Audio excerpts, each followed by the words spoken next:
Hello friends, good morning. నా పేరు హరీష. మా అమ్మ రచించిన కథలన్నింటిలో మొదటగా పుస్తక రూపం దాల్చింది అంకుర. సరే, కథలోకి వెళ్దామా?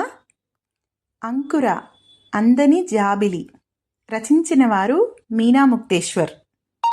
సుప్రభాతంతో మెల్లగా కళ్ళు తెరిచింది అంకుర. అప్పుడే 6 గంటలయ్యింది. శ్యామ్ వైపు నవ్వుతూ చూసింది. రాత్రి చాలా ఆలస్యంగా వచ్చారు, అర్జెంట్ ఆపరేషన్ వల్ల. అందుకే శ్యామ్ని లేపకుండా అరగంటలో రెడీ అయ్యింది. పూజా కార్యక్రమాలు అన్నీ కానిచ్చి భర్త శ్యామ్కి అన్నీ రెడీగా పెట్టింది. ఒక పెద్ద డాక్టర్ అయినా ఇంట్లో అన్ని విధాలా సహకరించే భార్యలా ఉంటుంది. హాస్పిటల్కు బయలుదేరబోయిన అంకుర ఆలోచనలు గతంలోకి వెళ్ళాయి. అంకుర లైఫ్లో ఎన్నో మలుపులు, అన్ని రకాలుగా బాధలు తట్టుకుని ఇప్పుడు ఇలా నిలబడింది. ఒక్కసారి అంకుర గతంలోకి వెళితే అంతా అమ్మ అమ్మ అమ్మ. చేదు అనుభవాలకైనా అమ్మే, మంచి జ్ఞాపకాలకైనా అమ్మే. అంకుర అమ్మా నాన్న ఇద్దరూ బాగా చదువుకున్నారు. ఇష్టపడి పెద్దలను ఒప్పించి పెళ్లి చేసుకున్నారు. వినీత్, రాజీల బిడ్డ అంకుర. రాజీ పేరెంట్స్ బాగా ఉన్నవాళ్లు. వినీత్ని చేసుకోవడం వారికి సుతారం ఇష్టం లేదు. అయినా కూతురు మాటకు తలవంచారు. వినీత్ పెద్దలను ఒప్పించినా తన కుటుంబంలో రాజీని చేర్చలేకపోయాడు. ఉద్యోగం ఎలాగో సిటీలో కాబట్టి వేరే కాపురం పెట్టాడు. అంకుర పుట్టేదాకా 3 ఏళ్లు సంతోషంగానే ఉన్నారు. అక్కడి నుండి ఆర్థిక ఇబ్బందులు.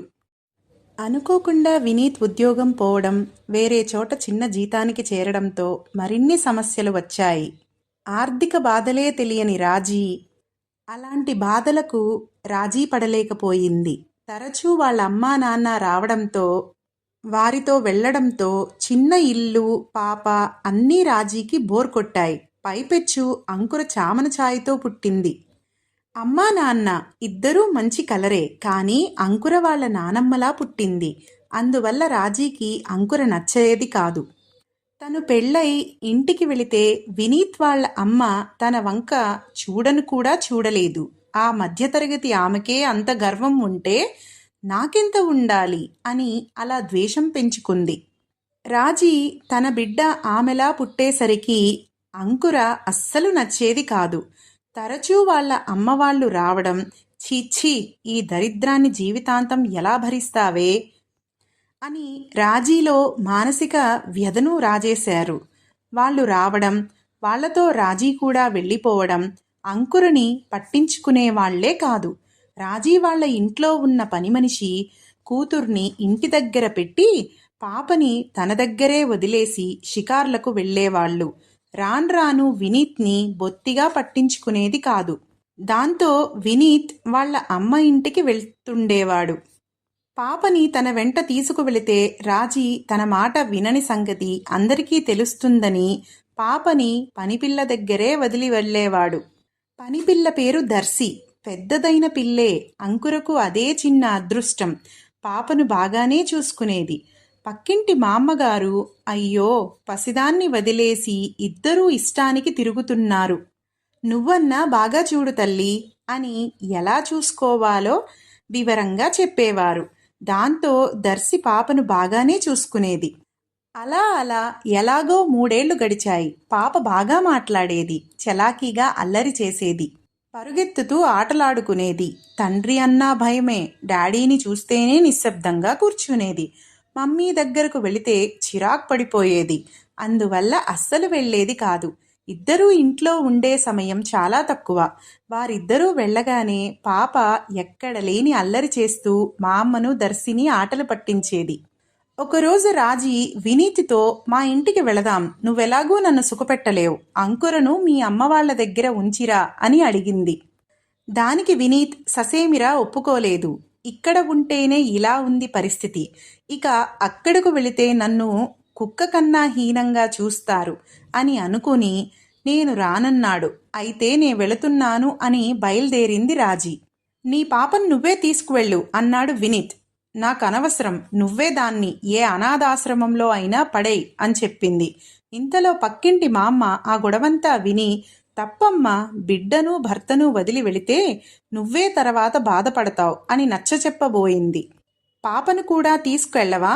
ఎవరు పెంచుతారు అని గట్టిగా అడిగింది మామ్మ.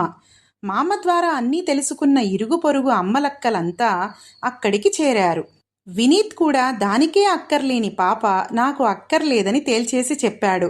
అయితే పాపని అనాథాశ్రమంలో ఉంచుదాం అని నిర్ణయించుకున్నారు. ఇరుగు పొరుగు ఎంత చెప్పినా వినలేదు ఇద్దరు. రాజీ వెళ్ళిపోయింది. వినీత్ ఆఫీస్కి వెళ్ళాడు. పాప ఏడుస్తూ ఉంది. దర్శి జాలిగా ఆ పాపను హృదయానికి హత్తుకొని పాపతో పాటే వెక్కి వెక్కి ఏడ్చింది. చిన్నమ్మగారికే ఇక్కడ పనిలేదు, నీకెందుకు? ఆ దరిద్రాన్ని అక్కడ పడేసి నువ్వురా అని విపరీతంగా తిట్టిపోసింది. తల్లి మాటలు పట్టించుకోని దర్శి ఆ పాపను ఎవరికైనా అప్పజెప్పి అప్పుడే నేను వస్తాను అని తెగేసి చెప్పింది. ఇంక చేసేది ఏమీ లేక దర్శి అమ్మ వెళ్ళిపోయింది. మరునాడు చుట్టుపక్కల పెద్దవాళ్ళు వినీత్కి సలహా ఇచ్చారు, ఈ పాపను నీ దగ్గరైనా ఉంచుకోమని. కానీ వినీత్ వినలేదు. కన్నతల్లికే లేకుంటే ఆ బాధ నాకెందుకని విసురుగా సమాధానం ఇచ్చాడు. వినీత్ ఇల్లు ఖాళీ చేసి వెళ్ళిపోయాడు. ఆ పాపను తీసుకెళ్ళి మీ అమ్మగారింట్లో వదలమని చెప్పి వెళ్ళాడు. దర్శి ఆ పాపను తీసుకుని తమ పల్లెకు వెళ్ళింది. వాళ్ళ అమ్మా నాన్న ఇద్దరూ రాజీ వాళ్ళ అమ్మగారింట్లో పనిచేస్తున్నారు. ఇంటి దగ్గర ఎవరూ లేరు. చిన్న గుడిసె, చుట్టూ కొంత పొలం, అదే దర్శి ఆస్తి. పాపను తీసుకుని ఆ పల్లెలో ఉన్నప్పుడు తన చిన్నప్పుడు అమ్మ ఒకరింట్లో పనిచేసేది. ఆ ఇంటికి వెళ్ళింది. తను ఎప్పుడో చిన్నప్పుడు వెళ్ళడమే గాని పెద్దగా పరిచయం లేదు. అమ్మగారు, అమ్మగారు అని పిలిచింది. తన చిన్నప్పుడు అమ్మతో వెళితే తన చేతిలో ఏదో ఒకటి తినడానికి పెట్టేది ఆమె. రాజీ అమ్మగారి కంటే నీరజ అమ్మగారు పెద్దదే. ఆమె బయటికి వచ్చింది. నేను రంగి కూతుర్నమ్మా, ఏమైనా పని ఇస్తారా అని అడిగింది. సరే చేద్దువుగాని ఈ పాపెవరు అని అడిగింది. జరిగిందంతా పూసగుచ్చినట్లు ఆమెకు వివరంగా చెప్పింది. అయ్యో రామా, ఎంత అన్యాయం! ఎటువంటి మనుషులు! పాప ఎంత ముద్దుగా ఉంది. నీ పేరేంటమ్మా అంటే ముద్దుగా అంకు రా అని దీనవదనంతో చెప్పింది. సరేలే, నాకు ఎవ్వరూ లేరు, మీరు ఇక్కడే ఉండండి అని చెప్పి అన్నీ వివరంగా మనిషిని పంపి తెలుసుకుంది. దర్శి చెప్పినదంతా నిజమే. కానీ అంత కోటీశ్వర్ల మనవరాలు. ఒకసారి వారికి చెప్పి ఉంచడం మంచిదని అనుకుంది. దర్శిని పాపని వేరొక మనిషితో రాజీ వాళ్ళ ఇంటికి పంపింది. వెంటనే ఇక్కడ నుండి తీసుకుపో, ఆ తండ్రికే అప్పచెప్పు. నా కూతురికి వేరే పెళ్లి చేస్తున్నాం, ముందు బయటకు నడవండి అని పాపను తీసుకుని నీరజమ్మ దగ్గరకు వెళ్ళింది దర్శి. జరిగిందంతా చెప్తే ఆశ్చర్యపోయింది నీరజ. లోకంలో ఇలాంటి వాళ్ళు కూడా ఉంటారా? బిడ్డలు పుట్టరని నన్ను వదిలి మరొకరిని చేసుకొని నన్ను ఒంటరిగా చేశాడు నా భర్త. మరలా అతన్ని నా గుమ్మం కూడా తొక్కనివ్వలేదు. అంత పట్టుదల నాకు. ఈరోజు ఈ బిడ్డ అందరూ ఉండి దిక్కులేనిది అయ్యింది. దర్శిని వాళ్ళమ్మ పెళ్లి చేయాలని తీసుకువెళ్ళిపోయింది. దర్శి పాపను వదిలి వెళ్తుంటే పాప ఒక్కసారిగా బిగ్గరగా ఏడ్చింది. ఎందుకు ఈ దరిద్రం అని ఆ పాపను అందరూ వదిలేసినా దర్శి మాత్రం ఎప్పుడూ అంటి పెట్టుకునే ఉండేది. అందువల్లే దర్శి వెళుతుంటే పాప తట్టుకోలేకపోయింది. అది చూసి నీరజ మనసు ద్రవించి పాపను గుండెలకు హత్తుకొని ఊరడించింది. వద్దమ్మా, ఏడవకు, నేనున్నాగా అని చెప్పి ఊరడించింది నీరజ. అయినా పాప ఏడుపు ఆపలేదు. తను చూస్తుండగానే అందరూ తనను వదిలి వెళ్ళిపోతున్నారని ఆ చిన్నారి మనసు తట్టుకోలేక విలవిలలాడింది. అంత చిన్న పిల్లకు వచ్చిన కష్టం చూసి నీరజ కళ్ళు చెమర్చాయి. అర్థం తెలియని అమ్మ కోసమో లేక విడవలేక వెళ్ళిన దర్శి కోసమో తెలియదు కానీ అమ్మా అమ్మా అంటూ ఏడ్చింది పాప. ఎప్పటికో ఆదమరచి నీరజ గుండెలపైనే నిద్రపోయింది. పాపను ఊయల బల్లపై పడకేసింది. నిద్రలో కూడా నీరజ చెంగు వదల్లేదు పాప. చిన్నగా వదిలించి జోకొట్టి నిద్రపుచ్చింది నీరజ. నీరజ వాళ్ళ నాన్నగారెప్పుడు తీరిక సమయాల్లో కూర్చునే వాలుకుర్చీ ఊయల బల్లకు దగ్గరగా వేసుకుంది. అందులో వాలింది నీరజ. తను ఎంత దర్జాగా ఉండేది. ఈ ఇంట్లో తను ఆడిందే ఆట, పాడిందే పాటగా గడిచింది. రామయ్య గారికి కవితకు పెళ్ళైన 15 సంవత్సరాలకి నీరజ పుట్టింది. చాలా గారాబంగా పెంచారు. వారికి లంకంత ఇల్లు, ఇంటి చుట్టూ పెద్ద ఖాళీ స్థలం, వెనక పెద్ద తోట, కొబ్బరి చెట్టు, అన్ని పండ్ల చెట్లు ఉండేవి. మల్లెలు, సన్నజాజులు, విరజాజులు, పందిళ్ళు ఉండేవి. నీరజ వాళ్ళ అమ్మ పిల్లలు కూడా లేకపోవడంతో చెట్లన్నీ చాలా శ్రద్ధగా పెంచేది. ఏ పండ్ల సీజన్కి ఆ పండ్లు విరగగాచేవి. వారుంచుకోగా మిగిలినవి అందరికీ పంచేవారు. అందరి డాక్టర్ల వద్దకు తిరిగారు. పిల్లలు లేక చేయని పూజలు, వ్రతాలు లేవు. ఇక పుట్టారులే అని చాలా నిరాశగా గడుపుతున్న సమయంలో నీరజ కడుపున పడింది. ఒక వయసు దాటాక కాబట్టి సిగ్గుగా బిడియంగా ఉండేది కవితకు. కానీ లోలోపల చాలా అపురూపంగా ఉండేది. అసలు బయటకు వచ్చేది కాదు. అలానే 9 నెలలు నిండడం, ఫ్రీగా డెలివరీ అవడం జరిగింది. రామయ్య గారికి నీరజ అంటే పంచప్రాణాలు. భార్యాభర్తలిద్దరూ బిడ్డని గాజుబొమ్మ కన్నా అపురూపంగా చూసేవారు. ఏదైనా అడిగితే అది ఖచ్చితంగా తేవాల్సిందే. చిన్నప్పట్నుంచి అదే మొండి వైఖరి. నీరజ డిగ్రీ పూర్తి చేసింది. ఇక పెళ్లి చేయాలని అనుకున్నారు. ఎన్నో సంబంధాలు వచ్చాయి. కానీ నీరజకు ఏ కొంచెం వంక ఉన్నా ఇష్టం లేదు అని ముఖం ముందే చెప్పేసేది. రామయ్య గారికి ఆరోగ్యం బాగా క్షీణించింది. కవితకు షుగర్ ఉండడం వల్ల చాలా బలహీనపడిపోయింది. నీరజకు నచ్చచెప్పలేకపోయారు. స్వతహాగా ఆస్తి, అందం, చదువు అన్నీ ఉన్న నీరజకు అవి అన్నీ ఉన్న వరుడు అంత తొందరగా ఎలా దొరుకుతాడు? తండ్రి ఆరోగ్యం చూసి, సరే ఇక మీరు చెప్పినట్లే వింటాను అంది. మీరు చూసిన సంబంధమే చేసుకుంటాను అని అంది. కానీ అందరిలో పిల్ల గర్విష్టి, పొగరబోతు అని పేరు పడింది. ఆఖరికి వాళ్ల దూరపు చుట్టాల అబ్బాయిని పర్వాలేదని ఒప్పుకొని పెళ్లి చేశారు. 7-8 ఏళ్లైనా పిల్లలు లేరు. ఈలోపు రామయ్య గారు కాలం చేశారు. నీరజ భర్త నిరంజన్ వేరే పెళ్లి చేసుకుంటానని అడిగాడు. ఇంత ఆస్తికి ఇటైనా అటైనా అనుభవించడానికి వారసులు కావాలి కదా అని నీరజను అడిగాడు. సరే అయితే మళ్ళీ నా గుమ్మం తొక్కవద్దు అని హెచ్చరించింది. నిరంజన్ రెండో పెళ్లి తన మరదలినే చేసుకున్నాడు. 2 పిల్లలు పుట్టారు. నీరజను చూడ్దామని వస్తే వచ్చినప్పుడల్లా బయట నుండే పంపించేసేది. ఇవన్నీ చూసి కూతుర్ని అలా చూడలేక కవిత కూడా కన్ను మూసింది. ఒంటరివయ్యావు, మేమైనా ఇక్కడకు వస్తాం, లేదా నువ్వైనా మా దగ్గర ఉండు అని అందరితో అడిగించిన నిరంజన్ వద్దంటే వద్దు అంది నీరజ. అప్పుడప్పుడు పిల్లలకు బట్టలు, పిండి వంటలు పంపుతుంది పనివాళ్లతో. అంతేకాని పిల్లల్ని కూడా దరిచేరనివ్వలేదు. అన్ని విషయాల్లో అంత మొండిగా ఉండిన నీరజ ఈ పాప విషయంలో ప్రేమకు లొంగిపోయింది. తమ దగ్గరి బంధువులు ఒకరిద్దరు పెళ్లి ప్రస్తావన తెచ్చినా మొదట్లో వద్దంది. నీరజకు పాపే లోకమయ్యింది. వాళ్ల అమ్మమ్మ కూడా కాదనేసరికి తన దగ్గర పెంచాలని నిర్ణయించింది. అంకురని ముద్దుగా హనీ అని పిలుచుకునేది. 4వ సంవత్సరంలోపే స్కూల్లో చేర్పించింది. అమ్మా అని ముద్దుగా పిలిచేది అంకుర. ఎవరో బిడ్డను పెంచుతోంది అని తెలియగానే ఆమె భర్త తరపు బంధువులు నచ్చజెప్పజూశారు. ఎంతైనా నీ భర్త పిల్లలకే నీ ఆస్తి దక్కడం న్యాయం కదా అని అడిగారు. నీరజ పగలబడి నవ్వింది. మీరు నా ఆస్తి కోసం ఆయన వకాల్తా పుచ్చుకొచ్చారు. కానీ ఈ పాప నా దగ్గర నుండి ఏమీ ఆశించి చేరలేదు.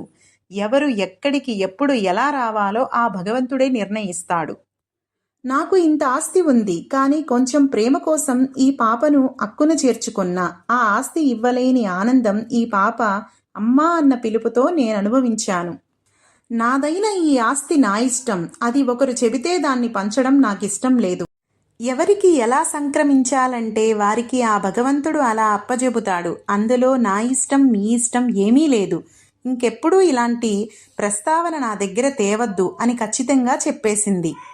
మొదల్నుంచి నీరజ విషయంలో ఎవ్వరూ కల్పించుకొని మాట్లాడే ధైర్యం చేయరు. అందువల్ల అందరూ వచ్చిన దారే వెళ్ళిపోయారు. నీరజకు రోజులు హాయిగా గడుస్తున్నాయి. అంకుర క్లాస్లో అన్నింట్లో ఫస్ట్ వచ్చేది. నీరజ ఎప్పుడైనా మార్కులు తగ్గినా జాగ్రత్తగా పట్టించుకుని ఎంకరేజ్ చేసేది. అందువల్ల ఎప్పుడూ అన్నింట్లో ఫస్ట్ వచ్చేది. అంకురకు 6 ఏళ్లప్పుడు పుట్టినరోజుకి అమ్మ కుట్టిన పట్టులంగా పరికిణి ఎంతో నచ్చాయి. క్లాస్లో అందరికీ చూపించి మా అమ్మ కుట్టిందని గర్వంగా చెప్పింది. అది విని అంకుర పక్కింటి పిల్లలు ఈర్ష్యతో ఆమె మీ నిజమైన అమ్మ కాదు అని గేలి చేశారు. ఆ రోజు అంకుర బడి నుండి ఏడుస్తూ వచ్చింది. నీరజ అడగగా, అమ్మా, నువ్వు నాకు నిజం అమ్మవు కాదంట, నాకెవ్వరూ లేరంట, అనాథనంట అని వెక్కి వెక్కి ఏడ్చింది. నీరజ అంకురను అక్కున చేర్చుకుని, నేను మీ అమ్మను కాకపోయినా నిన్ను అంతకన్నా ఎక్కువగా ప్రేమగా చూస్తున్నా కదా, అందుకే నేను అమ్మకన్నా ఎక్కువ, మరి నాకు ఎవ్వరూ లేరు, అంకుర నీ పాప కాదు అని నన్ను కూడా ఎగతాళి చేస్తే నువ్వు ఏమంటావని అడిగింది నీరజ. వాళ్ళని గట్టిగా కొట్టేస్తాను, నేను నీ పాపనే అని చెబుతాను అని అంకుర కోపంగా గారంగా నీరజ గడ్డం పట్టుకుని చెప్పింది. కరెక్ట్, ఇలాగే చెప్పాలి. ఎవ్వరి మాటలు నమ్మకూడదు. మనం సంతోషంగా ఉండాలి అంటే ఇలాంటి మాటలు వినకూడదు. అందువల్ల మనకి బాధే కానీ ఏమీ రాదు. ఇంకెప్పుడైనా ఎవరైనా అలా అంటే నాకు తెలుసు, అందుకే మా అమ్మ ఇంకా మంచిది అని అన్నావనుకో, నీ జోలికెవరూ రారు అని చెప్పగానే తెలిసి తెలియని ఆనందంతో అంకుర చప్పట్లు కొట్టి ఆనందించింది. రకరకాల గులాబీ చెట్లు తెప్పించి తోటలో పెంచింది. అంకురకు ఏ కలర్ డ్రెస్ వేస్తే ఆ పూలు పెట్టేది.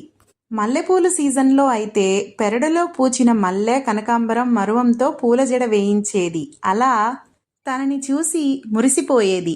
పిల్లల విషయాల్లో లోకం మరిచిపోయే ఇన్ని ఆనందాలుంటాయి కాబోలు. అందుకే తన భర్త పిల్లల కోసం పెళ్లి చేసుకున్నాడు. తన భర్తకి 2 పిల్లలు, మహిమ, నిశాంత్. ఇద్దరూ ముద్దుగానే ఉంటారు. ఒకసారి ఊళ్ళోకి వచ్చినప్పుడు చూడడమే. వాళ్ళకేం తక్కువ, అన్నీ ఉన్నాయి, హాయిగా ఉంటారులే అనుకుని ఇక ఆ ఆలోచనలకి స్వస్తి చెప్పింది. నీరజ కూడా ఖాళీగా కూర్చోవడం లేదు. తనకి తెలిసిన ఫ్రెండ్స్తో చిన్న బిజినెస్ పెట్టింది. వారి ఆర్థిక స్తోమత బాగోలేదు. తాను పెట్టుబడి పెట్టింది. 8 మిషన్లు తెప్పించింది. టైలర్లను తెలిసిన వాళ్ళని రప్పించింది. ఒక ఫ్రెండ్ అన్ని రకాల డ్రెస్సులు కుడుతుంది. ఇంకో 2కి ఎంబ్రాయిడరీ, కుట్టు వర్కులు అన్నీ తెలుసు. వారి వద్ద 4 టైలరింగ్ తెలిసిన వాళ్ళని పెట్టింది. మంచి మంచి క్లాత్లు తేవడం, డ్రెస్లు కుట్టడం, కుట్టు పనులతో వాటిని అందంగా తీర్చిదిద్ది వాటిని షాప్స్కి వేయడం, అన్ని పనులు స్నేహితురాళ్ళకే అప్పగించింది. పెట్టుబడి మాత్రం తాను పెట్టింది. మొదట్లో కాస్త కష్టమైనా తరువాత తమ ఇంటి దగ్గరే చాలా డ్రెస్సులు అమ్ముడుపోయేవి. నచ్చిన కలర్, కోరిన కుట్టులు ఉండడంతో విపరీతంగా కొనేవాళ్ళు. కొన్ని నచ్చిన రంగులు చెప్పి, కుట్లు చెప్పి ఎంతైనా సరే కాలేజీ పిల్లలు కుట్టించుకునేవాళ్ళు.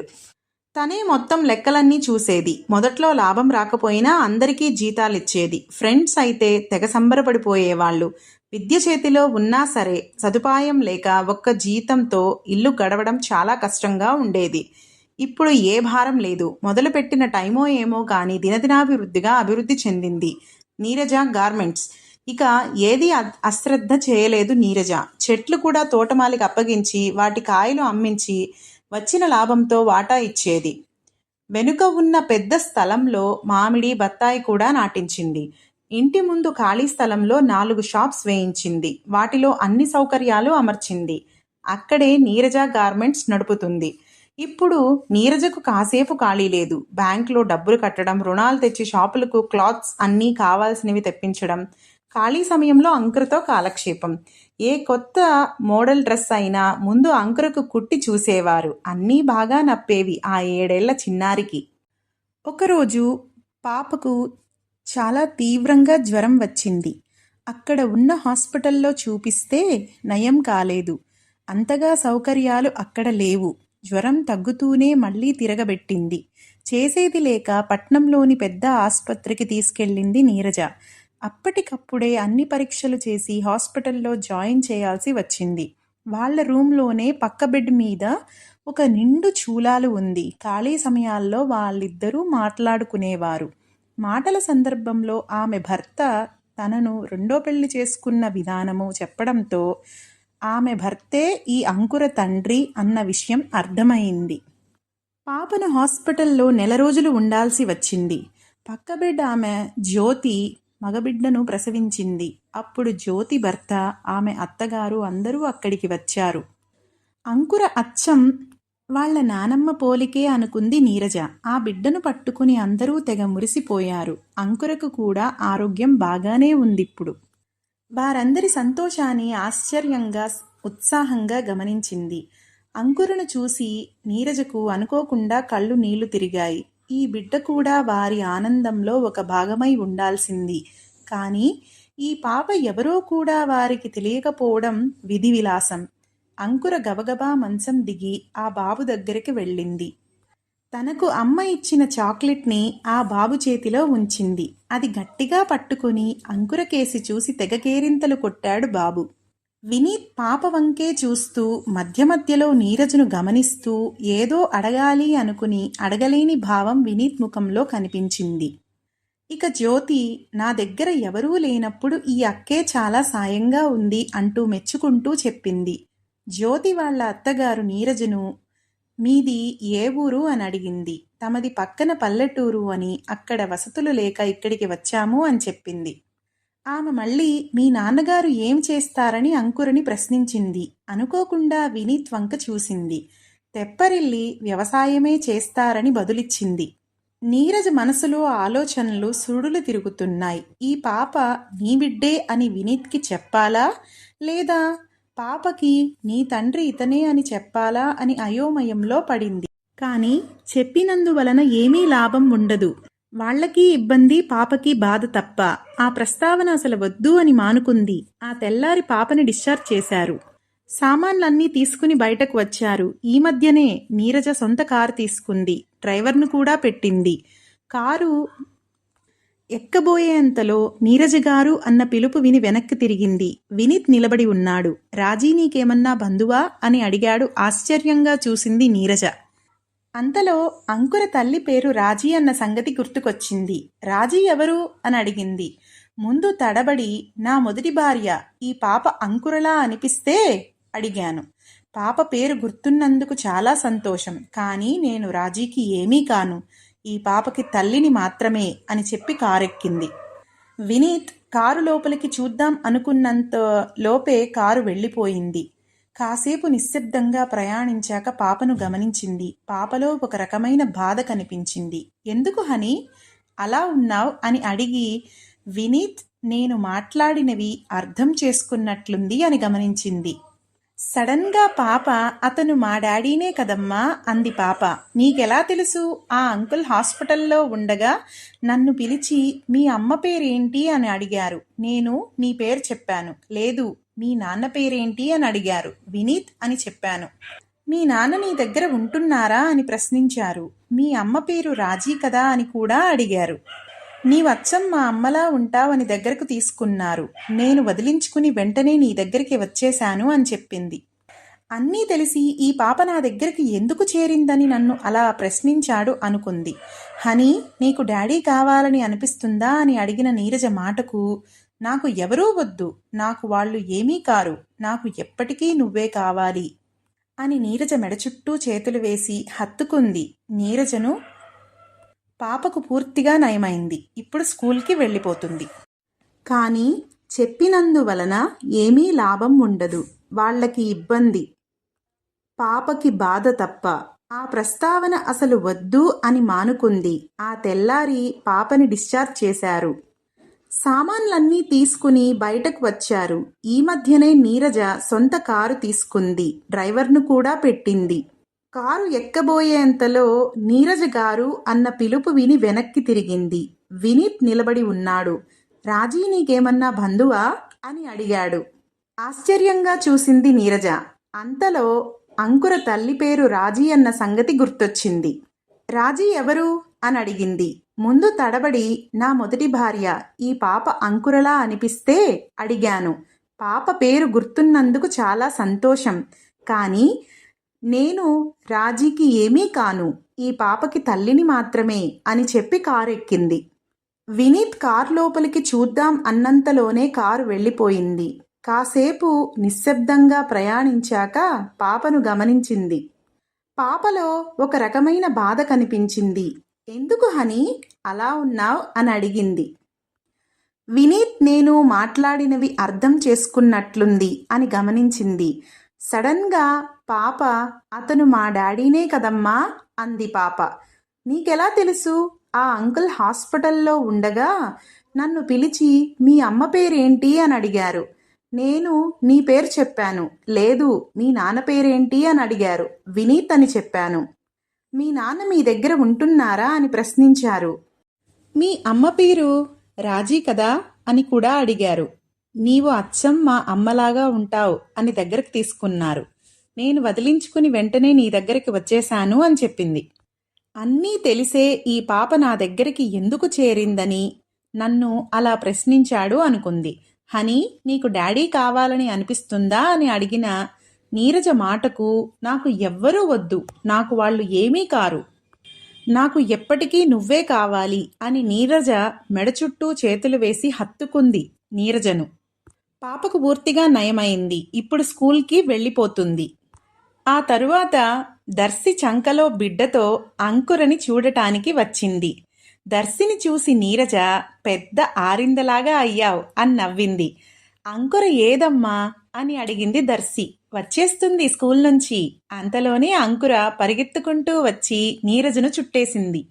పాప వంకే చూస్తూ తెగ మురిసిపోయింది దర్శి. పాప ఎలా ఉందో చూడాలని వచ్చిన దర్శికి చెప్పకుండానే సమాధానం దొరికింది. పాప కూడా దర్శినే చూస్తూ బిడియంగా నీరజ ఒళ్ళోనే ఉండిపోయింది. దర్శి అంకురను దగ్గరకు తీసుకుంది. అది చూసిన దర్శి కొడుకు ఒకటే ఏడుపు లంకించుకున్నాడు. మా అమ్మ అని ఏడుస్తూనే గారాలు పోయాడు. తరువాత అంకురతో కలిసి బాగానే ఆడుకున్నారు. రాత్రి భోజనాలయ్యాక అందరూ ఆరుబయట మల్లెపందిరి కింద చేరారు. మాటల సందర్భంలో దర్శి రాజీ గురించి చెప్పుకొచ్చింది. రాజీ వాళ్ళ అన్నయ్య పెళ్ళయ్యేదాకా రాజీ పరిస్థితి వాళ్ళింట్లో బాగానే ఉంది. వాళ్ళ వదిన వచ్చిన తరువాత రాజీ పరిస్థితి మారింది. ఆమె వదిన మంచిదే. పని మనుషుల ద్వారా అంతా వివరంగా తెలుసుకుని రాజీలో మార్పు రావడానికే అలా ప్రవర్తించింది. ఆమె భర్త దగ్గరకు బిడ్డ దగ్గరకు చేరుకుంటుందిలే అని అలా ప్రవర్తించింది. వాళ్ళ అమ్మ మూర్ఖపు నిర్ణయం వల్ల మరో పెళ్లి చేసింది. పెద్ద ఉద్యోగస్తుడని ఆస్తిపరుడని అనుకున్నారు. కానీ అంతగా ఏమీ లేవట. ఎప్పటికప్పుడే డబ్బు విపరీతంగా ఖర్చు చేసేవాడంట. ఎంతసేపు వేరొకరి డబ్బుతో లగ్జరీగా ఉండడం అతని అలవాటట. రాజీని డబ్బు తెమ్మని సతాయించేవాడు. ఒక మగబిడ్డ, ఇద్దరిని పట్టించుకునేవాడు కాదు. ఎంతసేపు మొదటి భర్త బిడ్డ గురించి దెప్పుతూ ఉండేవాడు. ఆ వంకతో డబ్బులు తెమ్మని ఎంతసేపు హింసించేవాడు. ఆ బాధలు పడలేక రాజీ పుట్టింటికే చేరింది. అతను ఆమె జోలికి రాకుండా ఆమె భర్తకు లాయర్ నోటీస్ ఇప్పించారు. వాళ్ళ వదిన వారిని బాగానే చూస్తుంది. అక్కడి సంగతులు ఇలా ఉన్నాయి అని చెప్పుకొచ్చింది.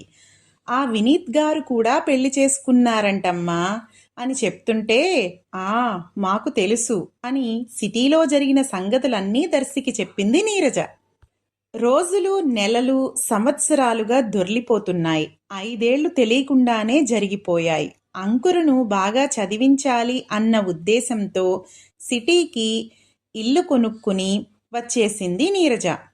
అక్కడ ఇల్లు అద్దెకిచ్చి పొలాలు, గార్మెంట్స్ అన్నీ నమ్మకమైన స్నేహితులకు అప్పగించింది.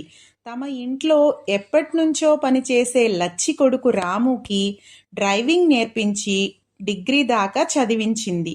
వాడినే తమ ఊరికి పంపి అన్ని పనులు చూసుకునేలా నేర్పింది.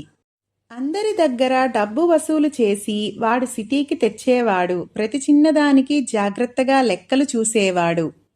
రాము తెలివైనవాడు, చురుకైనవాడు, నమ్మకస్తుడు, నీరజకు నమ్మిన బంటు. ఈరోజు నీరజకు మహా సంతోషంగా ఉంది. తన గారాల పట్టి హనీ పెద్దదైంది. ఇల్లంతా సందడి సందడిగా ఉంది. బంధువులు, స్నేహితులు, చుట్టాలతో ఇల్లు కలకలలాడుతుంది. ఈ 5 ఏళ్లలో సిటీలో కూడా పరిచయమైన స్నేహితులను ఆహ్వానించింది. తన భర్త కుటుంబాన్ని కూడా తనే స్వయంగా వెళ్లి ఆహ్వానించింది. కానీ వారెవ్వరూ రాలేదు. అంకురని నీరజ, ఆమె స్నేహితులు చక్కగా అలంకరించారు. నీరజ పదే పదే గేటు వంక గమనించసాగింది. ఇంకా ఎవరన్నా రావాలా అన్న విద్య ప్రశ్నకు అవును అన్నట్లుగా తల ఊపింది నీరజ. ఈలోపే గేటు వైపు ఆశ్చర్యంగా చూడసాగింది నీరజ. దర్శి, ఆమె కొడుకు, ఆ పక్కన ఇంకొక అందమైన యువతి, ఇంకొక చిన్న బాబు, నలుగురు రావడం చూసి కొత్త వారి వంకే ఆశ్చర్యంగా చూడసాగింది నీరజ. దర్శి ముందుగానే నీరజను చేరుకుని ఆమె రాజీ అంకుర తల్లి అని మిగిలిన విషయాలు తర్వాత నే చెప్తాను అని చెప్పింది. రాజీకి నీరజను పరిచయం చేసింది దర్శి. నమస్తే, నేను పలానా అని పరిచయం చేసుకునే లోపే ఫంక్షన్ ప్రారంభిద్దాం రండి అని లోపలికి వెళ్ళింది.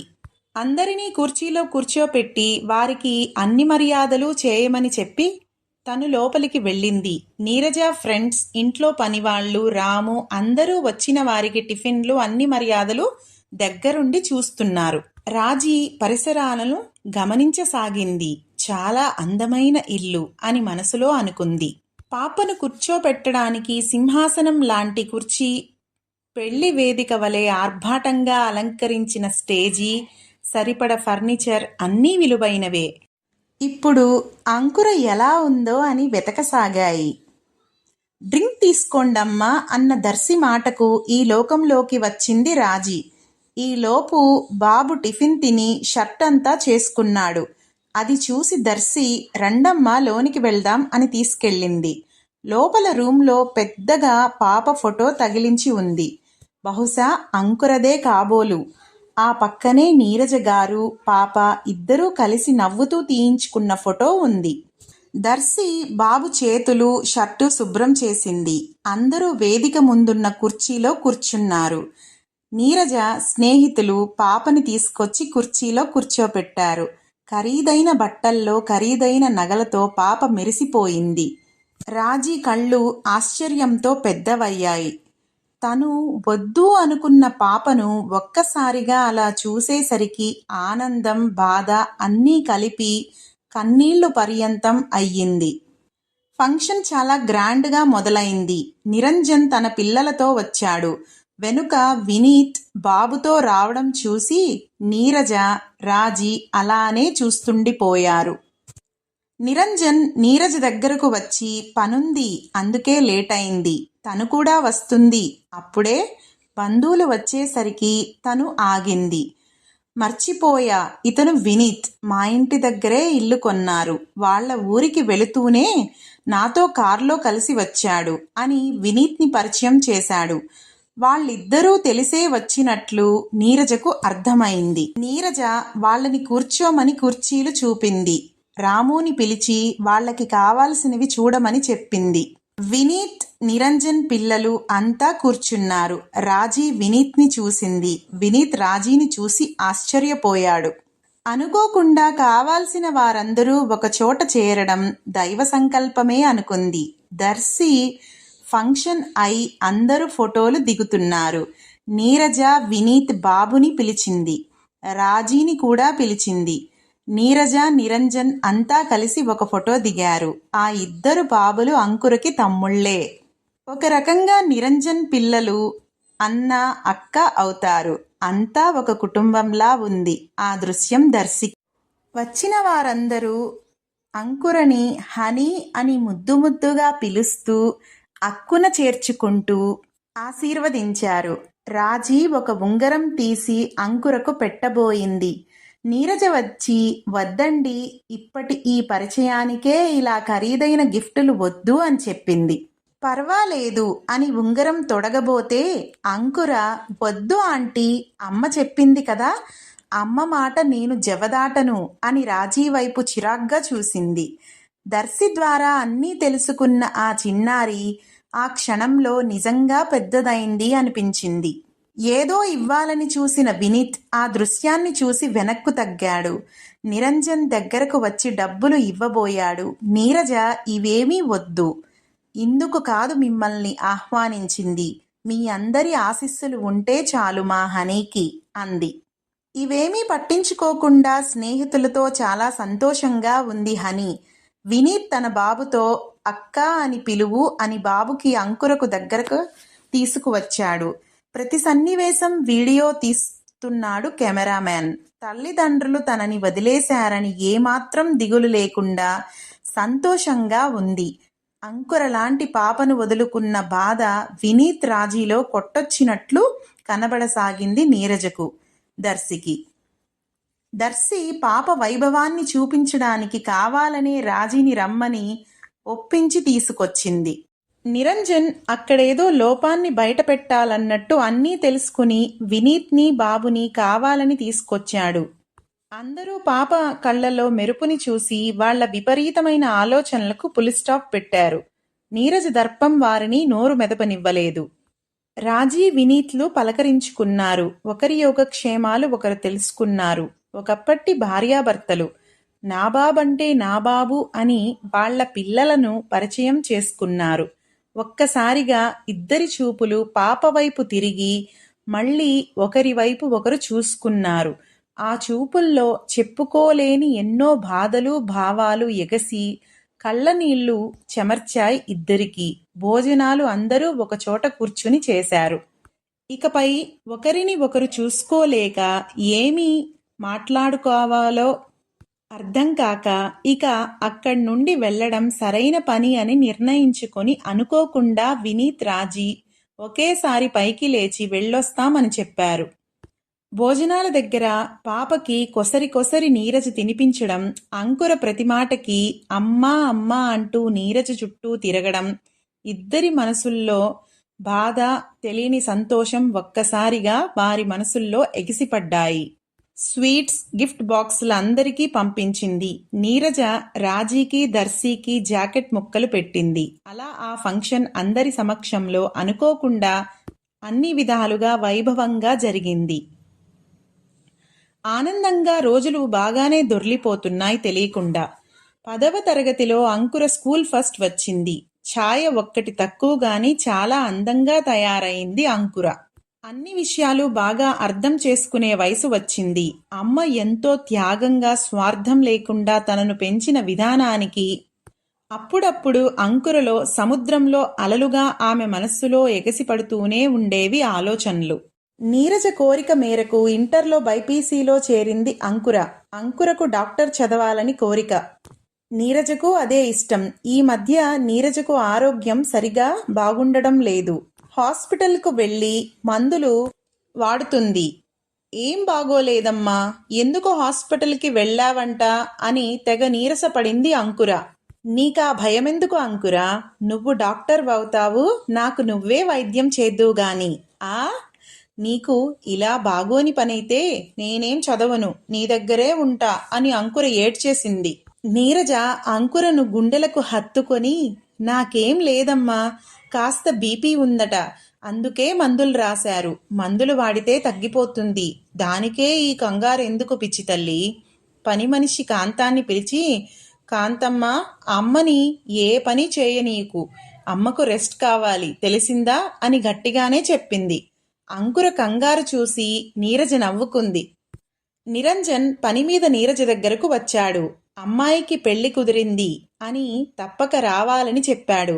సరే అంది నీరజ. అబ్బాయి డాక్టరట, కాకపోతే సిటీలో సైటు కావాలట ఆ అబ్బాయికి అని నసుగుతూ చెప్పాడు నిరంజన్. నీరజకు అర్థమైంది. ఈ మధ్య తను 2 సైట్లు కొంది. అది నిరంజన్కు తెలుసు. నీరజ ఏమీ మాట్లాడలేదు. నిరంజన్కి కోపం వచ్చింది. సరే, నే వెళుతున్నా, తప్పక రండి అని వెళ్ళిపోయాడు. ఆ పెళ్లి రోజు అంకురకు పరీక్ష ఉంది. అందుకే నీరజ ఒక్కతే వెళ్ళింది. మహిమ పెళ్లికూతురి వస్త్రధారణలో చాలా అందంగా ఉంది. నిరంజన్ అడిగిన దానికి తను మాట్లాడలేదని ముఖం చిన్నబుచ్చుకునే ఉన్నాడు. మహిమ చేతిలో నగల పెట్టింది నీరజ. అందులో నెక్లెస్, గాజులు, దుద్దులు, ఉంగరం అన్నీ సెట్టుగా ఉన్నాయి. ఖరీదైనవి. మహిమకి అవి ఎంతో నచ్చాయి. తీసుకోవాలా వద్దా అని అమ్మా నాన్న వైపు చూసింది. వాళ్ళు తీసుకో మహిమ అన్నారు. అంతే, సంతోషంగా తీసుకుంది మహిమ. అక్కడ నుండి ఇంటికి చేరేలోకి అంకుర నిద్రపోతుంది.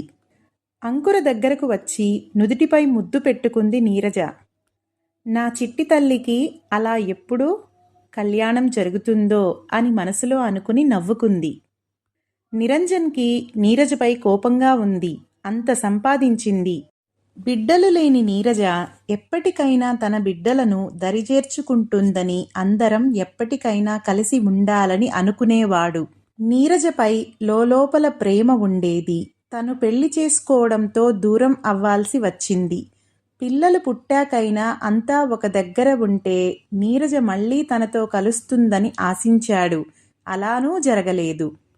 కాలక్రమేణా అందరం కలవచ్చు అనుకుంటే ఈ అంకుర పెద్ద అడ్డమైంది. ఇప్పుడిక ఆ ఆశ జన్మకు తీరేలా లేదు. దాంతో నిరంజన్ కసి పెరుగుతూ అది నీరజ అంకురపై తెలియని ద్వేషం రగిల్చింది. నిరంజన్ ఫ్రెండ్ వేరొకరు కూడా తోడయ్యాడు. పనీ పాట లేని నిరంజన్కి సహాయంగా ఉంటూ నిరంజన్కి తప్పుడు సలహాలు ఇస్తూ తన పబ్బం గడవడానికి ఎంతో కొంత సహాయం పొందేవాడు. వాడికి నీరజ ఆడదైనా అలా సంపాదించడం ఈర్ష్యగా ఉండేది.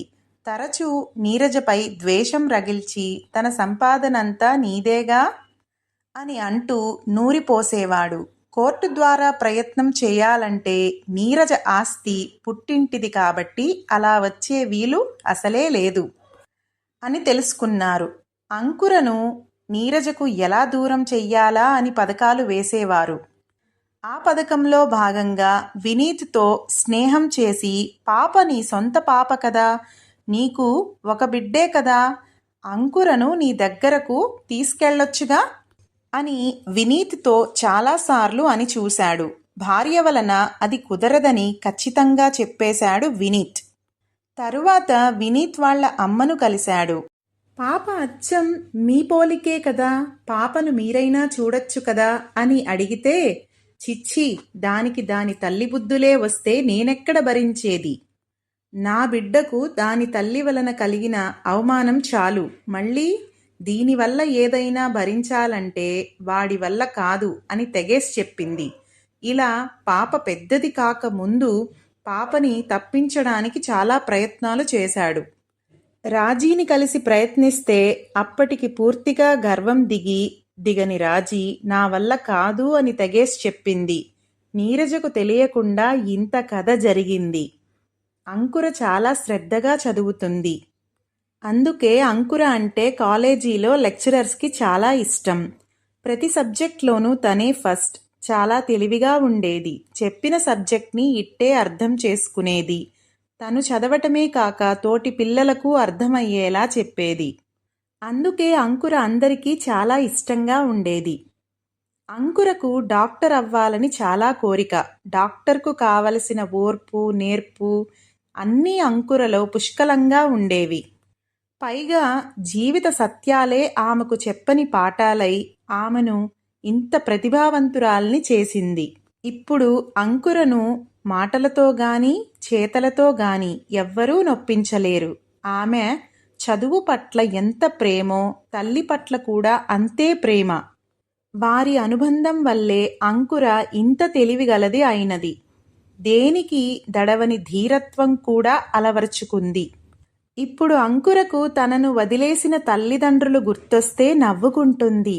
వారి సభ్యతకు జాలిపడుతుందే తప్ప ఒక్క కన్నీరు బొట్టైనా రాల్చదు. అంత సమర్థురాలైంది. అంకురలో ఉన్న సమర్థత, ఓర్పు, దేనికి దడవని ధైర్యం, పట్టుదల చూసి నీరజ గర్వంగా ఉండేది. తన పెంపకంలో అంకుర ఇలా తయారైందని అందరూ అంటుంటే చాలా ఆనందంగా గర్వంగా ఉండేది.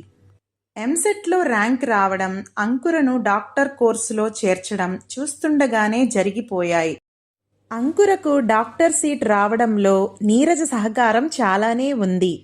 ఆమెకు టైం టు టైం బలమైన ఫుడ్, కరెక్ట్ సమయంలో చదివించడం, ఇంటిని ఏ గోలా లేకుండా ప్రశాంతంగా ఉంచడం, అంతేకాక అంకురకు అర్థమయ్యేలాగా ఇంగ్లీష్ సబ్జెక్టులకు తెలుగు అనువాదాలు అన్నీ తెప్పించి ప్రతిదీ క్షుణ్ణంగా అర్థమయ్యేలా చేసింది.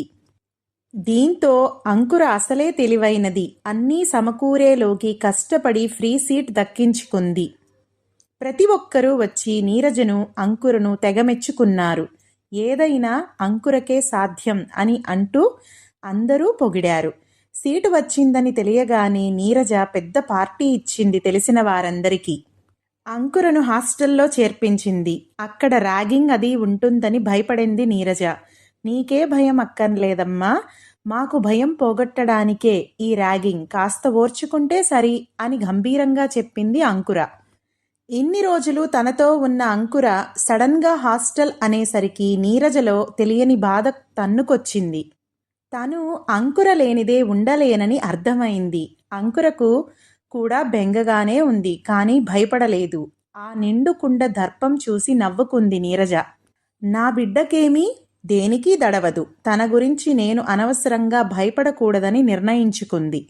మెడికల్ కాలేజీలో ర్యాగింగ్ బాగానే ఉంటుందని అంకురకు లోలోపల కాస్త బెరుకుగానే ఉంది. తన ఫ్రెండ్స్ శ్రావణి, సుధీర్ కూడా తనతో పాటు ఆ కాలేజీలోనే చేరారు.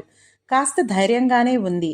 చిన్న చిన్న ర్యాగింగ్లతో అప్పుడే నెల దాటింది. ర్యాగింగ్ చేస్తే శిక్షార్హులని ప్రభుత్వం ప్రకటనలు ఇచ్చేసరికి చాలా వరకు ఆ గోల లేదు. అప్పుడప్పుడు చిన్న తమాషాలు జరిగేవి. అవి హాస్యంగా ఉండేవే తప్ప ఎవ్వరినీ బాధించేవి కావు. అలా సరదాగానే మొదలైంది కాలేజీ లైఫ్. హాస్టల్ లైఫ్ని కష్టంగానే అలవాటు చేసుకుంది అంకుర. సమయానికి అమ్మ అన్నీ అమర్చేది. తనకు ఏ లోపం తెలిసేది కాదు. ఇక్కడ అన్నీ సమస్యలే పట్టించుకుంటే, కానీ తనకు అన్నిటికన్నా చదువే ముఖ్యం. కాబట్టి ఏదీ పెద్దగా పట్టించుకునేది కాదు అంకుర. 2 నెలల్లోనే అంకుర అందరికీ బాగా నచ్చింది. తన తెలివికి, సబ్జెక్ట్పై తనకున్న ఇంట్రెస్ట్కి, అన్నీ నేర్చుకోవాలన్న తపన అందరినీ అబ్బురపరిచేవి.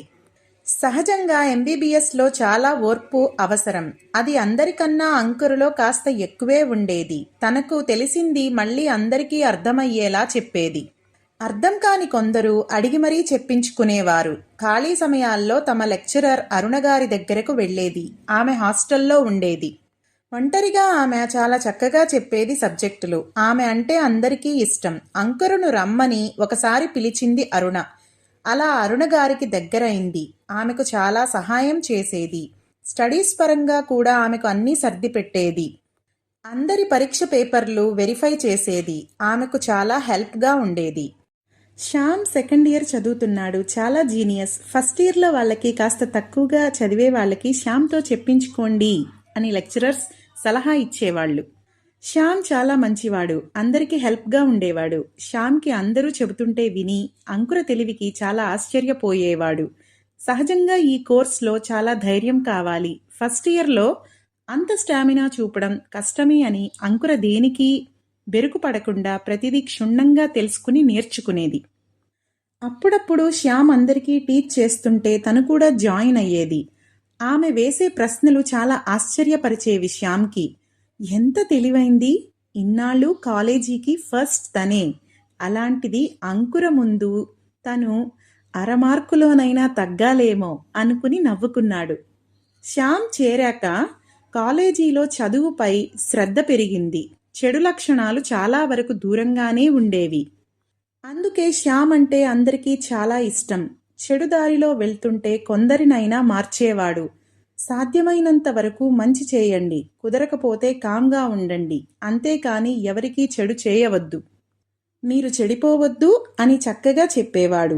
వినేవాళ్లు చదువులో పడేవాళ్లు. కొందరి తల్లిదండ్రులైతే శ్యామ్ గురించి తెలుసుకుని మా పిల్లలకు మంచి చెప్పయ్యా అని అడిగి మరీ చెప్పించేవారు. అలా అన్ని విషయాల్లో శ్యామ్ హీరోనే అందరి దృష్టిలో. నీరజకు చాలా సంతోషంగా ఉండేది. తన కూతురు డాక్టర్ అవుతుందని, ఆమె చదువు గురించి తెలుసుకుని గర్వపడేది. ఇలా ఉండగా ఒకరోజు నిరంజన్ భార్యతో కలిసి నీరజ దగ్గరకు వచ్చాడు. నీరజ వారిని సాదరంగా ఆహ్వానించింది. మాటల సందర్భంలో ఆగలేక అంకుర గొప్పతనాలు చెప్పి అంకుర డాక్టర్ అవుతుందని, తనకు చాలా గర్వంగా ఉందని చెప్పింది. అది వినగానే నిరంజన్ కోపం కట్టలు తెంచుకొని, నువ్వు ఇన్నాళ్ళు మారతావని అనుకున్నాను. నీలో మార్పు రాకపోగా ఇంకా విచిత్రంగా తయారయ్యావు అని ఒక్కసారిగా గైమన్నాడు.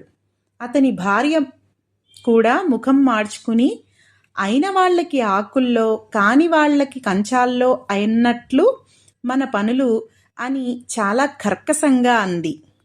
తన ముందు ఏనాడు నోరు మెదపని ఆమె ఒక్కసారిగా ఇలా అనడం, ఇద్దరూ విరుచుకుపడడం ఆశ్చర్యంగానూ కోపంగానూ అనిపించింది నీరజకు.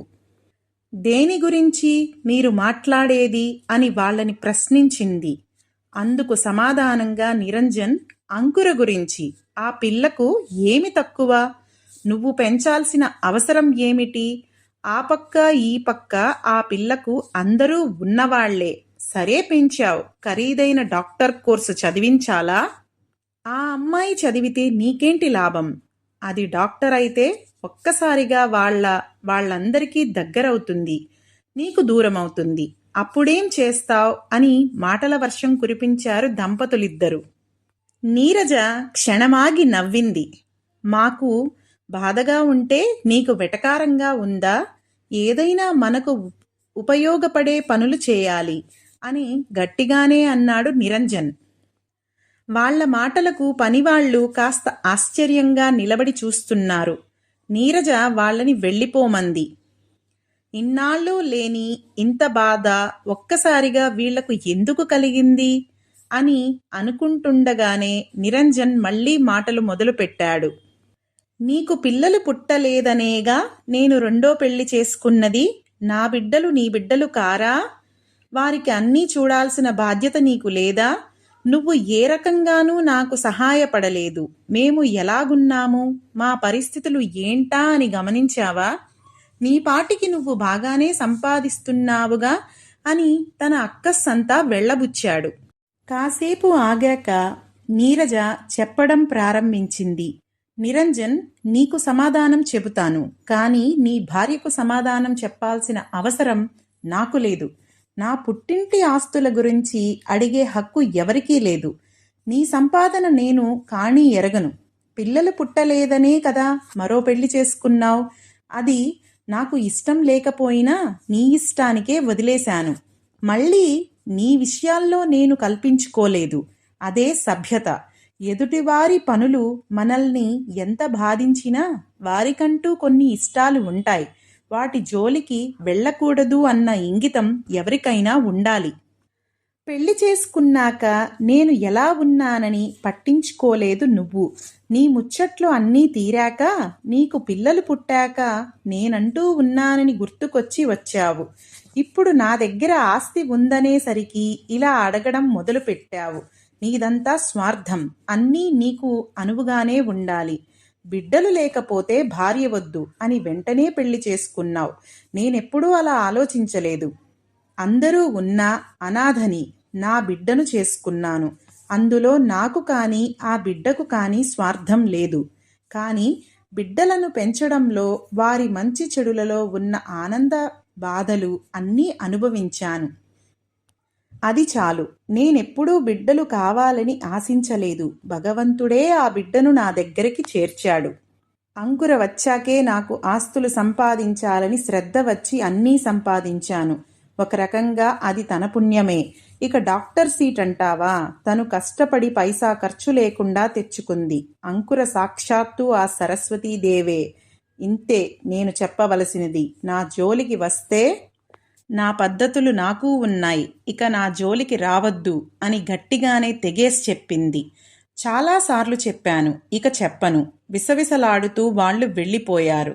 ఆవేశం తగ్గని నీరజ కోపంగా కుర్చీలో కూలబడింది. చఛా, ఏం మనుషులు! ఎంతసేపు డబ్బు డబ్బు డబ్బేనా ప్రపంచం?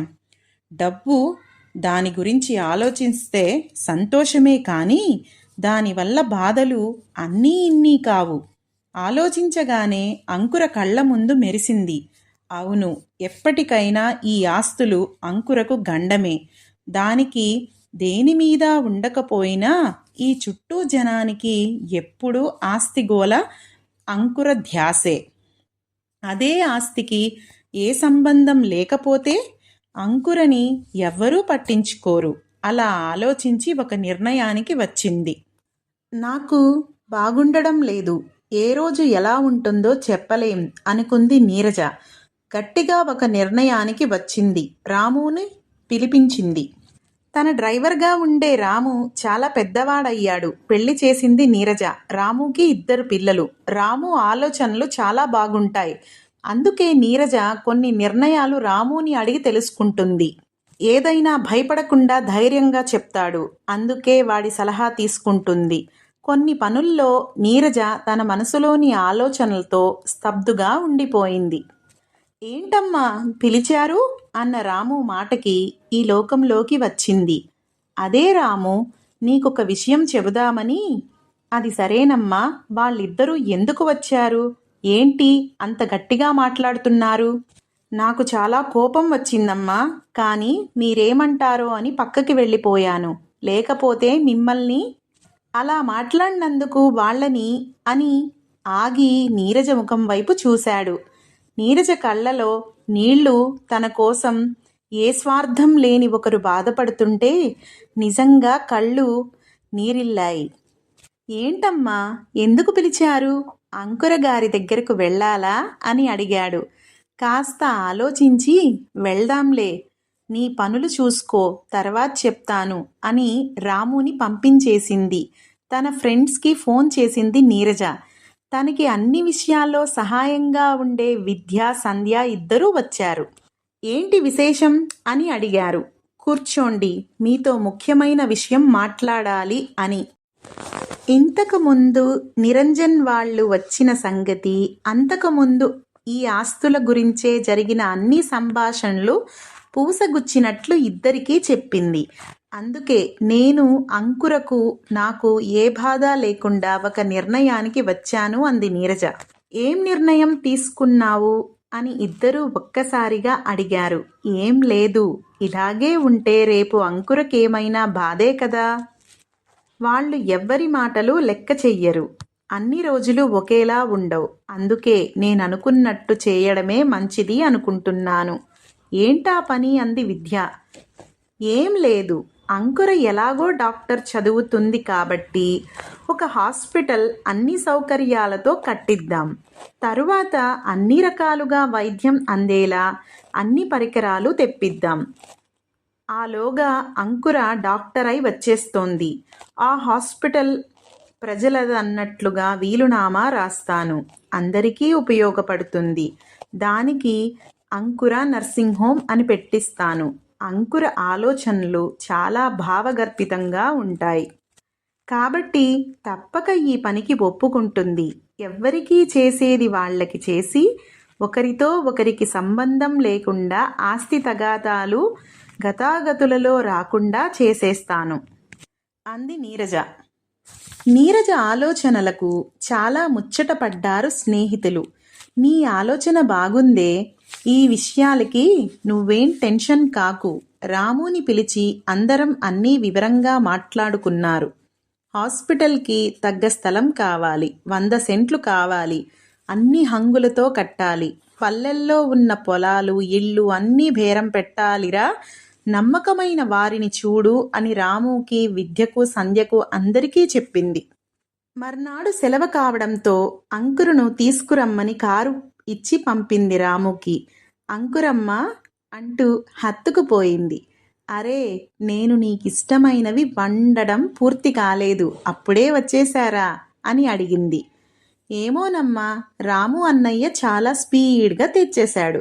రాముని పిలిచి, ఎందుకురా అంత వేగం, నిదానంగా రమ్మని చెప్పానా అని చిన్నగా కసిరింది. రాముని, నేను కాదమ్మా, అంకురమ్మే తొందరగా అమ్మ దగ్గరకు వెళ్ళాలి అని వచ్చే కార్లతో పోటీలు పెట్టి తొందర చేస్తే అలా వచ్చాను అని అమాయకంగా చెప్పాడు. తల్లి కూతుళ్ళు పగలబడి నవ్వుకున్నారు. పనివాళ్లందరూ మురిసిపోయారు. అంకురని, నీరజని చూసి నీరజ సామాన్యంగా నవ్వదు. అది అంకుర ఉంటేనే నవ్వుతుంది. ఆమె నవ్వితే ఇల్లంతా పండగలా ఉంటుంది అందరికీ. ఆమెకు అంకుర కూడా తోడైతే వెన్నెలే కాస్తుంది ఆ ఇంట.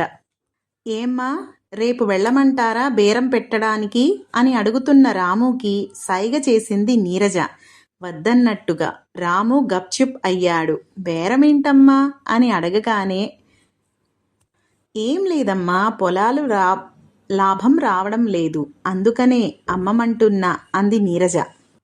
అంకుర తమ కాలేజీ గురించి అన్ని విషయాలు పూసగుచ్చినట్లు చెప్పసాగింది. మాటల్లో శ్యామ్ బాగా చదువుతాడని, తనకన్నా జీనియస్ ఎవ్వరూ లేరని చెప్పింది. ఆమె ఒక మగాడి గురించి అంత శ్రద్ధగా చెప్పడం అదే మొదలు. ఆశ్చర్యంగా చూసింది నీరజ. అంతేగా, చదువుకునేటప్పుడు ఆడ ఏమిటి మగ ఏమిటి, అందరూ కలిసిమెలిసి ఉంటారు. అప్పటి రోజులు వేరు, ఇప్పటి రోజులు వేరు అని వెంటనే సర్దుకుంది నీరజ. అంకురకు ఇష్టమైనవి నీరజ స్వయంగా చేసింది. చాలా రుచిగా. అబ్బా అమ్మా, నీ వంటలు తింటుంటే ప్రాణం లెగిసి వస్తుందమ్మా, నోరు రుచి చచ్చిపోయిందమ్మా హాస్టల్ తిండితో, అంటుంటే నీరజకు కళ్ళలో నీళ్లు వచ్చాయి.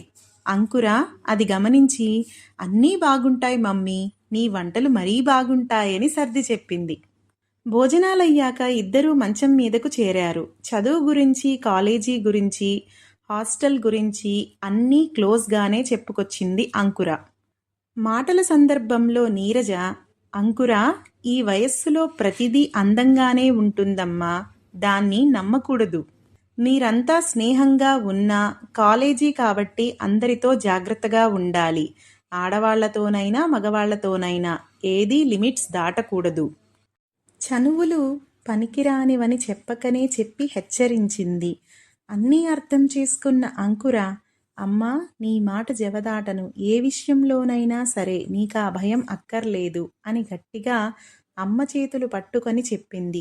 ఇంకా ఏమైనా సమస్యలా అంది నీరజ. లేదమ్మా, నేను బాగానే ఉన్నాను. హాస్టల్లో నీ సంగతికేనమ్మా కాస్త దిగులు? ఇంకేం లేదు, నా గురించి నీకేం భయం అక్కర్లేదమ్మా, అంతా బాగానే ఉంది. ఇక హాస్టల్ అంటావా, ఎవరికైనా అంతే. మనకి చదువు ముఖ్యం కాబట్టి అలాంటి చిన్నవాటిని పట్టించుకోకూడదు అని ఆరిందెలా కళ్ళు తిప్పుతూ చెబుతుంటే నీరజకు నవ్వాగలేదు. కాస్త తేడా అయినా ఇట్టే పసిగడుతుంది. అంకుర అందుకే జాగ్రత్తగా ఉండాలి. అంకుర ఉన్న వారం రోజులు హాయిగా గడిచిపోయాయి. అందరూ పిక్నిక్లకు, గుడులకు వెళ్ళేవారు. కొన్ని అందమైన ప్రదేశాలు తిరిగారు. అంకురకి ఈ వారం రోజులకే మనసు చాలా రిలీఫ్ అనిపించింది. అమ్మ అంతే, ఎంత కష్టపడి చదివినా సెలవులు వస్తే చాలు అన్ని చోట్లకి తిప్పుతుంది. అన్ని రకాల వంటలు పెట్టి మళ్ళీ కొత్త ఉత్సాహం వచ్చేలా చేస్తుంది. అందుకే ఇలా చదవగలుగుతుందేమో. ఇక అమ్మ దగ్గర సెలవు తీసుకుని కాలేజీకి వెళ్ళిపోయింది అంకుర. రాముని పిలిచి జరగవలసిన పనులు త్వరగా కావాలని పురమాయించి వెళ్ళవలసిన చోటుకు పంపించింది. విద్య వాళ్ళాయనకి సైట్ల అమ్మకం గురించి బాగానే తెలుసు. విద్యకు ఫోన్ చేసి చేయవలసిన పనులు చెప్పింది. త్వరగా జరిగిపోవాలని చెప్పింది. చూస్తుండగానే పొలాలు మంచి ధరకే అమ్మారు. విద్య వాళ్ళాయన సాయంతో ఎవరికీ తెలియకుండా చేయవలసినవి పకడ్బందీగా చేయించింది నీరజ. ఇకపోతే హాస్పిటల్ ఎక్కడైతే బాగుంటుందో పెద్దల సలహా మేరకు మంచి సెంటర్లో 2 సైట్లు ఉన్నాయి కదా, అక్కడైతేనే బాగుంటుందని అందరూ సలహా ఇచ్చారు. సైట్కి మధ్య చాలా స్థలం ఉంది. అది కొనగలితే మంచి హాస్పిటల్కి సరిపోతుంది. అనుకున్నట్టుగానే పొలాలమ్మిన డబ్బుతో మధ్యస్థలమంతా కొనగలిగింది నీరజ. మంచి ఇంజనీర్ సలహాతో హాస్పిటల్ కట్టాలంటే తీసుకోవలసిన జాగ్రత్తలు అన్నీ తెలుసుకుని ఆ విధంగానే ఏ లోపం లేకుండా పని మొదలుపెట్టింది. తన ఫ్రెండ్స్, తన పనివాళ్ళు, రాముకి అందరికీ అక్కడ పనే సరిపోయింది. వారిని తొందర చేయించి పగలు 12 గంటలు అక్కడ ఉండి వాళ్లతో పని కరెక్ట్గా చేయిచ్చేస్తుంది నీరజ. చేసే పనిని ఒక యజ్ఞంలా శ్రద్ధగా పర్ఫెక్ట్గా చేయడం నీరజకు అలవాటు. అందుకు తను శ్రమ పడుతుంది. ఎవ్వరినీ ఊరుకోదు. తను అనుకున్నట్లుగానే చేయాలి. కొద్ది పొరపాటు కూడా సహించదు నీరజ. చాలామంది వర్కర్స్ని పెట్టి పని చాలా స్పీడ్గా చేయించింది. చాలా ఖర్చవుతుంది. వెంటనే ఊళ్ళో ఉన్న ఇల్లు కొన్ని అమ్మకం కుదిరి మంచి ధర వచ్చింది. డబ్బు బ్యాంక్లో ఉంచి ఎప్పటికప్పుడు ఖర్చు పెట్టేవాళ్ళు. వాళ్ల ద్వారా వీళ్ల ద్వారా హాస్పిటల్ కట్టిస్తుంది నీరజ అని నిరంజన్కి తెలిసింది.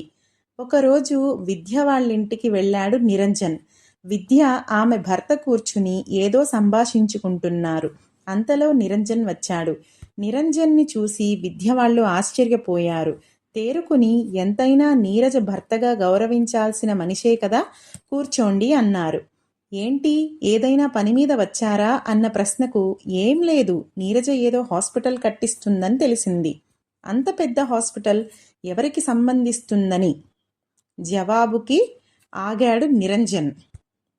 హాస్పిటల్ కట్టిస్తుంది కానీ ఎవరి కోసమూ కాదు, జనం కోసమే. అందుకే వాళ్ల పేరు మీద ఉన్నాయి హాస్పిటల్కి సంబంధించి అన్ని పత్రాలు.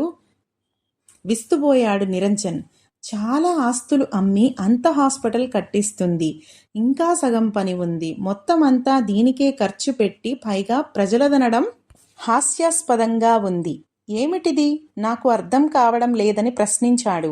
దానికి విద్యా వాళ్ళ ఆయన సమాధానమిస్తూ, అది అందరికీ సాధ్యం కాదు నిరంజన్ గారు. మీకేమైనా నాకేమైనా సరే స్వార్థం ఉన్నవాళ్ళు అసలు చేయలేని పని. అది నిజంగా ఆమె స్వార్థరహితమైన ఈ సంకల్పానికి మనం హర్షించవలసిందే. నిజంగా ఎవ్వరికీ సాధ్యం కాని పని ఇది అని నీరజ్ గురించి చాలా గొప్పగా అభివర్ణించాడు విద్య భర్త. ఆ సరే, నే వెళ్ళొస్తా అని లేచాడు నిరంజన్. అతని మాటల్లో నీరజ గొప్పతనాన్ని పొగడడం వినలేక, సహించలేక, ఇక చేసేది కూడా ఏమీ లేక ఉసూర్మంటూ వెళ్ళిపోయాడు. అతను వెళ్ళాక విద్య ఇలా అంది. నిజంగా నీరజ మొదల్నుంచి చాలా గొప్ప ఆత్మవిశ్వాసం గలది. దాని అభ్యుదయ భావాలని తగ్గ భర్త దానికి లభించలేదు. అంత వ్యక్తిత్వం ఉన్న తనకి తన సామర్థ్యాన్ని చాటే అవకాశం ఇప్పుడు వచ్చింది. అందుకే తన చేతితో ఒక డాక్టర్ని తయారు చేస్తుంది. అలానే ఇంత పెద్ద సమరయజ్ఞం లాంటిది పూనుకొంది. రియల్లీ షీజ్ వెరీ గ్రేట్ అంటూ ఆమె కళ్ళలో నీరజ గొప్పతనం జలగా మారి వర్షధారల స్రవించింది. నీరజ ఏ స్వార్థం లేకుండా తన ఆస్తి అంతా ఖర్చు పెట్టి ఇంత పెద్ద హాస్పిటల్ అన్ని సౌకర్యాలతో కట్టిస్తుందని తెలిసి పెద్ద పెద్ద వాళ్ళు ఆమెని కలిసి అభినందనలు తెలిపారు. తమ వంతు సాయం చేస్తామని మాట ఇచ్చారు. జనంలో నీరజ పేరు మారు మ్రోగింది. ఇక పేద ప్రజలకి సగం ధరకే ఖరీదైన వైద్యం ఇంత అందుబాటులోకి వస్తుందని తెలిసి నీరజను శిఖరానికి ఎత్తేశారు. అలాంటి సమయంలో అంకుర వచ్చింది. కారు దిగుతూనే ఆశ్చర్యపోయింది. జరిగినవన్నీ రాము ద్వారా తెలుసుకున్న అంకుర అమ్మను అర్జెంటుగా కలవాలి, అభినందనల వర్షం కురిపించాలని వస్తే అమ్మను జనం అంతా చుట్టేసి ఉన్నారు. ఆ సమయంలో నిజంగా అమ్మను చూస్తే గర్వంగా అనిపించింది అంకురకు. ఇంతమందికి దేవతైన అమ్మ నాకు దేవుడిచ్చిన తల్లి కావడం నా అదృష్టం. తన ప్రతి విజయానికి కారణం అమ్మే అనుకుంటూ అమ్మా అని పిలిచింది. నీరజ ఏదో లోకం నుండి తెప్పరిల్లింది. అంకుర పిలుపు అన్ని అభినందనల కన్నా చాలా విలువగా, అపురూపంగా, గర్వంగా అనిపించింది నీరజకు. రామ్మ అని చేతులు చాపింది. అందరూ దారి ఇచ్చారు. అంకుర అమ్మ హృదయానికి హత్తుకుపోయింది. కాలక్రమేణా హాస్పిటల్ పూర్తయింది. పెద్ద పెద్ద డాక్టర్లని, రాజకీయ నాయకుల్ని అందర్నీ పిలిచింది నీరజ. పెద్ద సభ ఏర్పాటు చేసింది. నిరంజన్ దంపతుల్ని, రాజీ దంపతుల్ని, వినీత్ వాళ్ళని, పిల్లల్ని అందర్నీ పిలిచింది. సభలో పెద్ద పెద్ద వాళ్ల మధ్య నీరజ కూడా ఆసీనురాలైంది. నిరంజన్కి ఒక సీటు కల్పించింది. ఒకరి తర్వాత ఒకరుగా నీరజను, ఆమె ప్రతిభను, ఆమె భర్త నిరంజన్ను పొగిడారు. నిరంజన్ కూడా సభాసీనుడై గర్వించాడు. అందరూ పొగుడుతుంటే అబ్బురపడిపోయాడు. నీరజ స్నేహితులు విద్యా, రాణి అందరూ నీరజ ప్రతిభను పొగిడారు. అన్నీ అయ్యాక నీరజ దంపతుల్ని సన్మానించడానికి సిద్ధపడ్డారు. అంకురును పైకి పిలిచింది నీరజ. తన కుమార్తె డాక్టర్ చదువుతుందని, ప్రస్తుతానికి హౌస్ సర్జన్లో ఉందని, త్వరలో మన హాస్పిటల్ బాధ్యతలు చేపట్టగలదని అంకుర గురించి చెప్పింది. అందరూ హర్షధ్వానాలు చేశారు.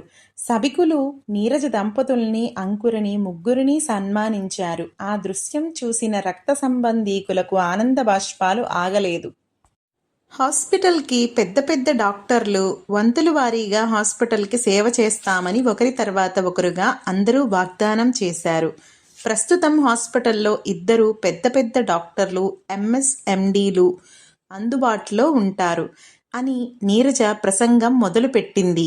తన హాస్పిటల్లో పేదలకు ఉచిత వైద్యాన్ని అందించడానికి చాలామంది రాజకీయ నాయకులు కూడా డబ్బు, డొనేషన్లు ఇచ్చారని తెలిపింది.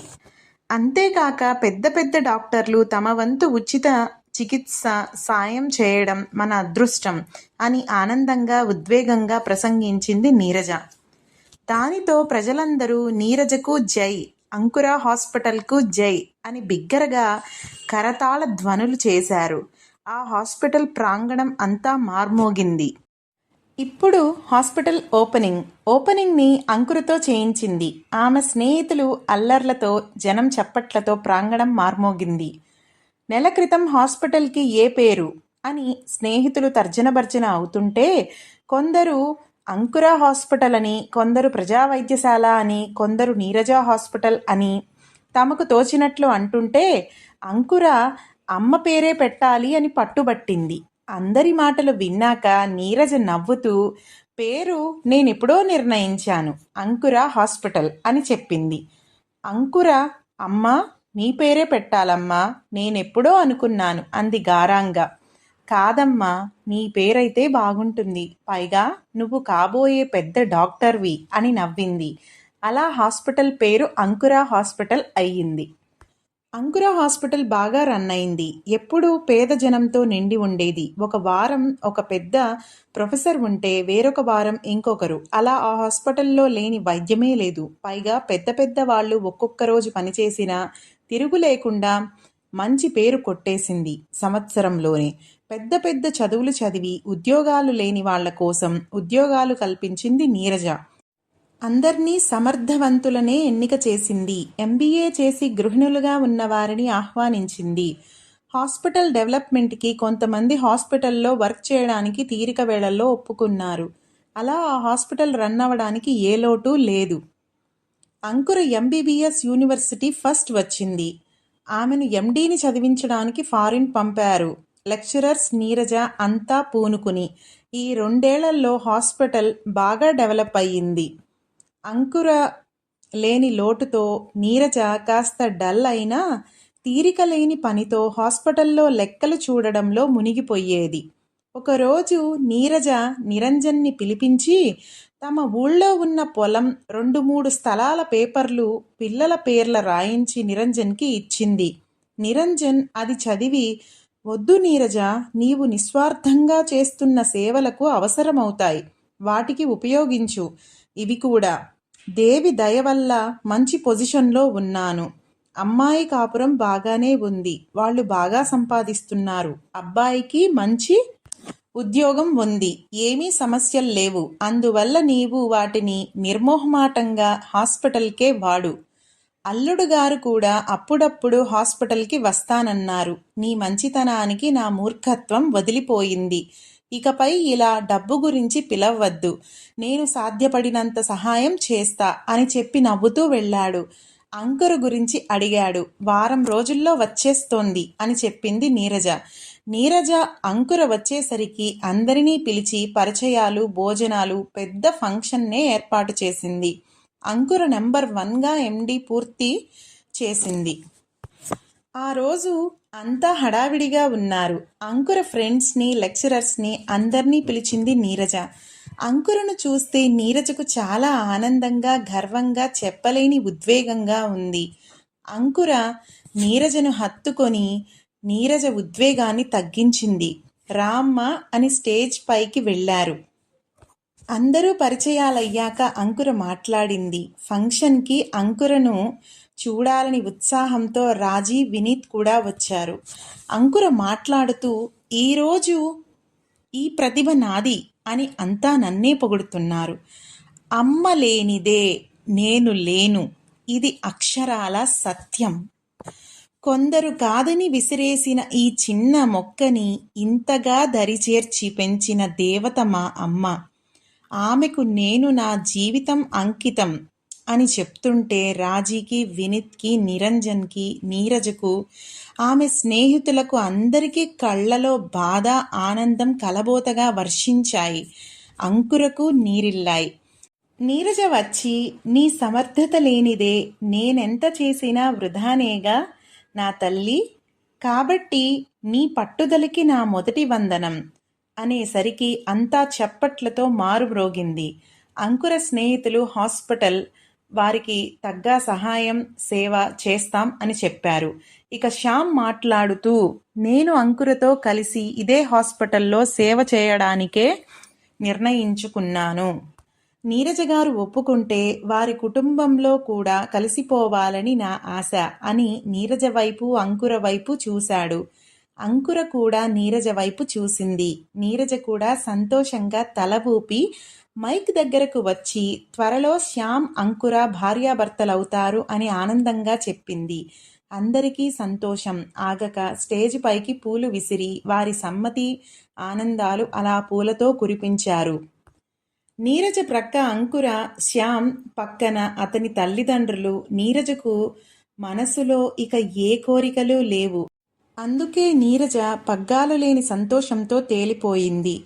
అంతా ఆనందంగా భోజనాలు చేశారు. భోజనాల దగ్గర కూడా అంతా ఆనందంగా అన్నీ పండుగలు కలిసి వచ్చినట్లుగా. ఒక పక్క అంకుర ఫ్రెండ్స్ చిలిపి మాటలతో, శ్యామ్ ఫ్రెండ్స్ అల్లర్లతో వైభవంగా ఆ పెళ్ళేదో ఇప్పుడే జరిగినట్లుంది. ఆ ప్రాంతమంతా కేరింతలే. నీరజ సంతోషంగా అంకుర నోట్లో స్వీట్ పెట్టింది.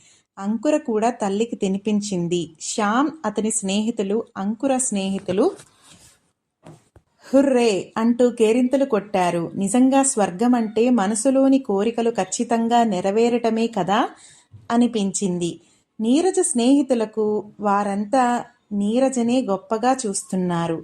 సూర్యభగవానుడు పడమరికి దిగిపోతున్నాడు. గత ఆలోచనలో నుండి తేరుకున్న అంకుర హాస్పిటల్కు బయలుదేరింది. శ్యామ్ కూడా ఆమె ఆలోచనల నుండి తేరుకునేలోపు రెడీ అయ్యాడు. ఇద్దరూ నవ్వుకుంటూ కారులో హాస్పిటల్కి బయలుదేరారు.